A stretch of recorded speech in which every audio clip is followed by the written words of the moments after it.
दिल्ली विधानसभा का जो परिसर है, ये परिसर एक ऐतिहासिक बिल्डिंग है। जब कलकत्ता से अंग्रेजों के जमाने में जब कलकत्ता से दिल्ली राजधानी ट्रांसफर की गई थी, तो उस वक्त ये बिल्डिंग बनाई गई थी 1912 में।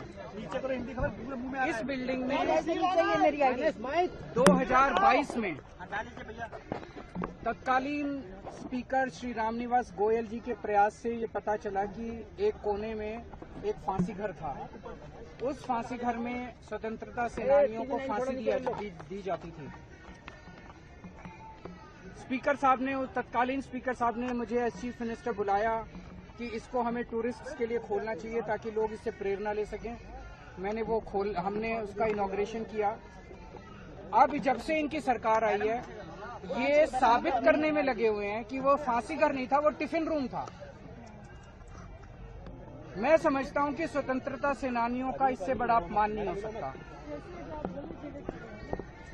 इनके पास आज विधानसभा में मेरे को बुलाया गया था ये कहने के लिए कि साबित करो वो फांसी घर था।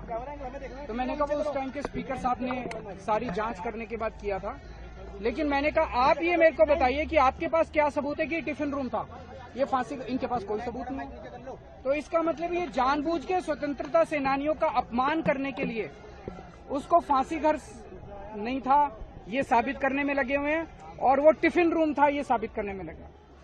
पर मेरा अपना ये कहना है, आज जब से बीजेपी की सरकार आई है 1 साल से, मैंने अंदर इनको यही कहा।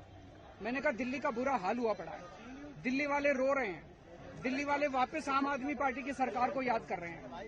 चारों तरफ दिल्ली में कूड़ा ही कूड़ा है, पोल्यूशन का बहुत बुरा हाल है, सड़कें टूटी पड़ी हैं, मोहल्ला क्लिनिक बंद किए जा रहे हैं, अस्पतालों में दवाइयां नहीं मिल रही हैं, पानी के हजारों रुपए के बिल आ रहे हैं, बिजली के हजारों रुपए के बिल आ रहे हैं, बिजली की कटौती हो रही है, चारों तरफ हाहाकार मचा हुआ है। मैंने कहा तुम्हारे को केवल एक ये मुद्दा मिला है टाइम खराब करने के लिए, केवल इसी के लिए तुम कर रहे हो। मैंने कहा जरा सा संभालो, दिल्ली को संभालो। दिल्ली के बारे में बात नहीं, मैं मुख्यमंत्री था, पूर्व मुख्यमंत्री, 10 साल में मुख्यमंत्री रहा, मेरे को भी थोड़ा एक्सपीरियंस है। मुझे खुशी होती अगर इनकी कोई कमेटी मेरे को कहती केजरीवाल जी बताइए सीवर कैसे ठीक करें, बताइए सड़क कैसे ठीक, मैं अपने एक्सपीरियंसेस शेयर करता। मेरे को इससे कोई लेना देना किसकी सरकार है। मैं तो चाहता हूं कि दिल्ली सुधरे, लेकिन इनको दिल्ली चलानी ही नहीं है, इनका मकसद ही नहीं है दिल्ली, केवल राजनीति करना है।